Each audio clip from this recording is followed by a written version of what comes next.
5, 4, 3, 2, 1, 0. Oke, untuk kelas 10 IPA 1.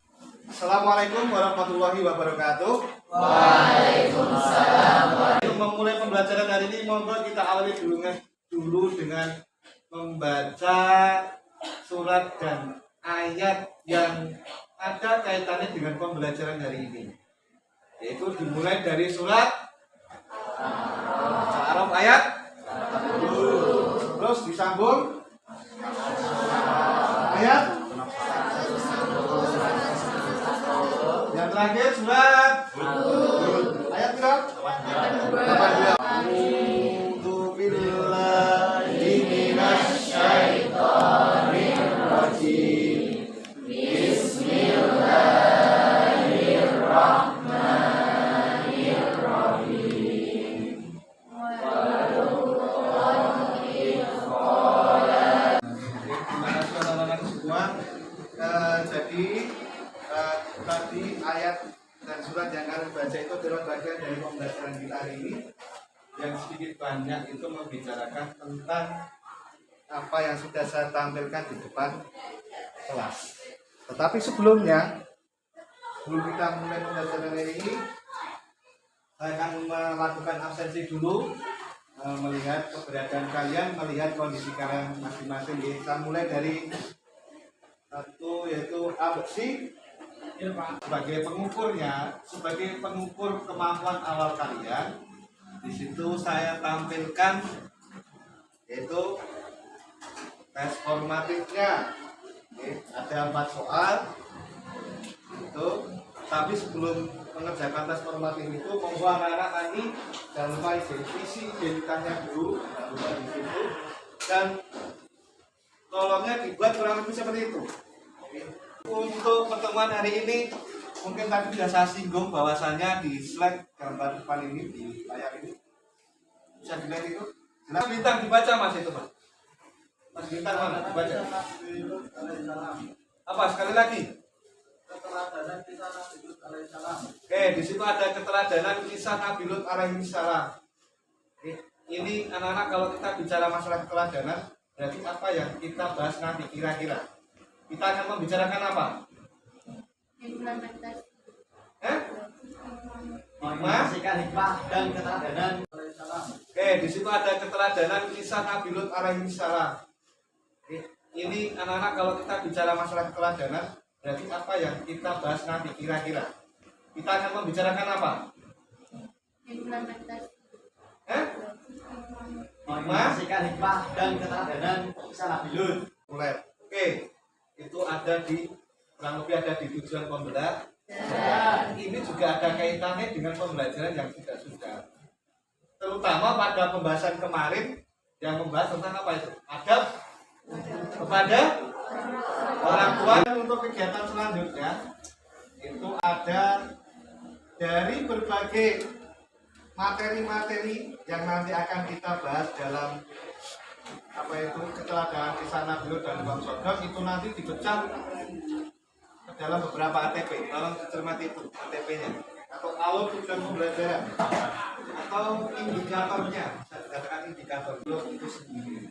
Oke, dari sekian ATP atau indikator ini, monggo untuk anak-anak semuanya dibuka sumber belajarnya, bisa di modul, bisa di HP kalian masing-masing bisa. Kita merujuk pada pembagian kelompok seperti pada pertemuan yang kemarin saja. Oke, siapa usah merubah-rubah. Oke, siapa? Kalau bisa ini dipertahankan kelompoknya. Dipertahankan kekompakannya. Kekompakan dalam kelompok ini. Oke, silakan.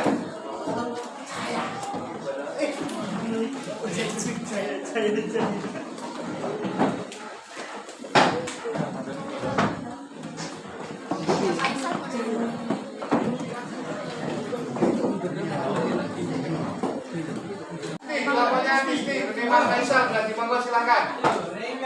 Melihat semuanya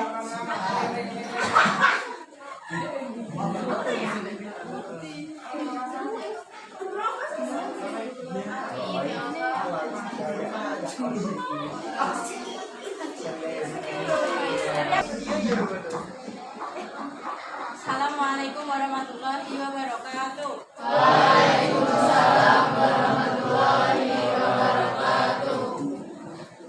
Menurut pendapat kelompok saya, mayoritas responden dengan orientasi heteroseksual sepakat jika LGBT adalah berdosa, namun dapat disembuhkan. Mayoritas responden heteroseksual tidak setuju jika pelaku LGBT perlu diakui dan perlu diperlakukan setara. Mayoritas responden yang tinggal dengan orang tua sepakat apabila tidak boleh dijauhi, namun harus dirangkul dan dibina agar dapat sembuh. Menurut saya ada dua faktor yang mempengaruhi perilaku LGBT. Faktor pertama, faktor bosan. Seks bebas yang dialami oleh sekelompok masyarakat membuat mereka tak lagi memiliki hasrat kepada lawan jenis. Lalu mereka mencari sensasi baru dengan menikmatinya dengan sesama lawan jenis. Dua, karena sejak kecil hanya bergaul dengan lain jenis dan nyaris tidak punya relasi dengan komunitas sejenis.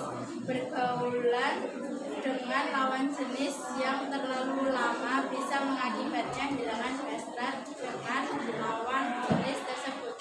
Wassalamualaikum warahmatullahi wabarakatuh. Apakah ada yang terjadi sesuatu hal yang perlu kalian tanyakan? Monggo silakan satu-satu dulu. Jangan berebutan, satu-satu dulu. Kelompok mana dulu atau siapa yang mau tanya dulu?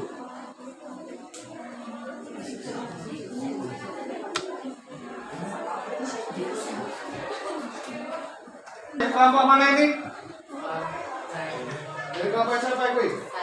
Ya, Akroful. Akroful mau mewakili kelompoknya? Saja. Mas Faisal dan kelompoknya siap. Silakan perhatikan yang lain pula. Nanti kalau ada kesulitan mohon dibantu. Oke. Yang keras Mas. Saya dari kelompok 4 ini mengajukan pertanyaan, yaitu jelaskan faktor yang melatar belakangi perilaku penyimpangan LGBT. Mungkin yang lain bisa membantu memikirkan solusinya. Monggo silahkan.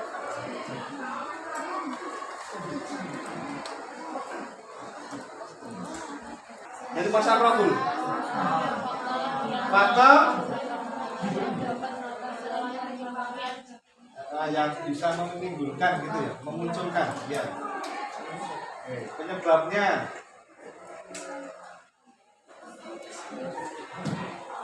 Sudah? Oke, silakan. Yang keras, Mbak. Yang lain mau didengarkan, keras. Ada dua faktor yang mempengaruhi perilaku LGBT. Yang pertama adalah proses regulasi yang dialami oleh sekelompok masyarakat membuat mereka tak lagi memiliki hasrat kepada lawan jenis. Mereka mencari sensasi baru dengan menjalani bersama jenis. Yang kedua adalah karena mereka juga kecil hanya berkumpul dengan lawan jenis dan nyaris juga punya relasi dengan komunitas jenis. Pergaulan dengan lawan jenis dan terlalu lama bisa mengakibatkan hilangnya hasrat dengan lawan jenis seperti laki-laki yang mulai melambai dan wanita yang terlihat tomboy. Salah satu dampak adalah terlalu lama dengan lawan jenis. Oke, mungkin ada yang mau menambahin atau ada yang tidak setuju dengan pendapatnya kelompok Mas Faisal? Apa cukup? Yang pertama tadi sebabnya apa? Menurut pendapat mereka, yang pertama karena bosan kepada bosan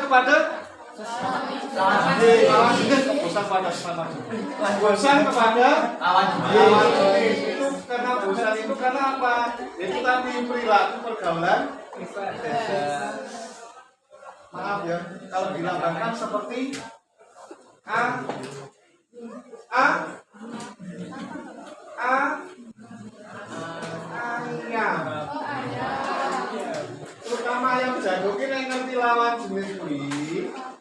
tidak pandang tempat, tidak pandang situasi, dan tidak pandang kondisi. Singkat. Orang ngerti perasaannya ayam betina yang lagi baru netes kendok lagi ciri-ciri langsung hantam. Terus.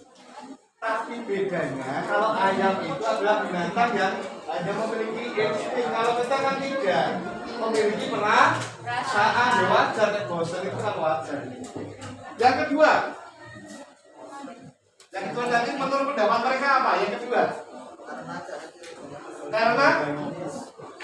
karena faktor lingkungan. Nah, kayak korporasi. Umpama contoh ya, Mas Faisal lahir sebagai seorang laki, gelaran dia kuliah di tempat perkuliahan adalah isi kos-kosannya, di situ mayoritas atau banyak perempuannya. Hari pertama canggung ikut, hari kedua mulai berani, hari ketiga melewati batas, hari keempat bagaimana selanjutnya?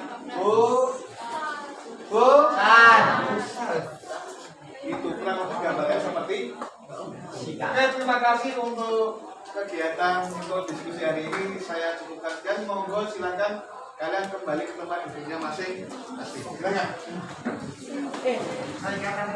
Sebagai pengukur kemampuan awal kalian, di situ saya tampilkan yaitu tes formatifnya. Ada 4 soal. Itu. Tapi sebelum mengerjakan tes formatif itu, monggo anak-anak nanti jangan lupa isi identitasnya dulu, jangan lupa di situ, dan tolongnya dibuat kurang lebih seperti itu. Ya, monggo silakan dikerjakan mulai dari sekarang. Oke, monggo silakan. Ya, lebih. Kalau sini saja, kalau sini sini. Terima kasih. Awas.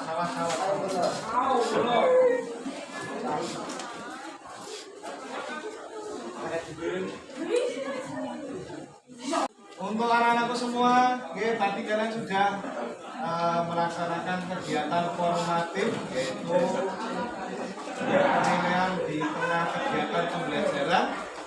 Kisaran nilai kalian itu ada di nilai atau rubriknya. Di sini sudah saya jelaskan di sini, saya tampilkan di sini. Ya. Tadi sudah bisa bahas banyak tentang pengetahuan pada materi bab keteladanan kisah Nabi Lut dan Kaum Sodom. Tiba akhirnya kita masuk pada akhir pembelajaran ini. Di situ akan saya tampilkan tugas yaitu tentang tes atau asesmen akhir pembelajaran yang dinamakan asesmen formatif. Dari soal 7 itu monggo silahkan dikerjakan. Ya, monggo silahkan dikumpulkan di depan. Jangan lupa jangkutannya diisi. Silahkan. Apalagi di zaman sekarang banyak lingkungan sekitar kalian itu pada menerapkan kehidupan yang hedonis, materialis, dan sekuler. Oke, paham sampai sini dulu? Paham. Terima kasih untuk hari ini. Mohon maaf ya, pembelajaran saya akhiri. Kita berjumpa lagi pada pertemuan yang akan datang. Kita nanti akan membahas materi, monggo nanti disiapkan dari rumah, disiapkan persiapan pembelajarannya dan informasinya, yaitu pembelajaran tentang mengenal sifat-sifat Allah yang tercantum dalam Asmaul Husna. Oke, terima kasih itu saja dari untuk pertemuan hari ini. Mohon maaf, Pak Guru banyak ngomong, banyak salahnya. Semoga ini membawa manfaat buat kita semua. Monggo kita akhiri pembelajaran hari ini dengan doa kafaratul majlis bersama-sama. Subhanallahumma wa bihamdika asyhadu an la ilaha illa anta astaghfiruka wa atubu ilaik. Terima kasih untuk hari ini. Kita ketemu lagi insyaallah pada pertemuan yang akan datang. Saya akhiri, wassalamualaikum warahmatullahi wabarakatuh. Waalaikumsalam warahmatullahi wabarakatuh. Sudah.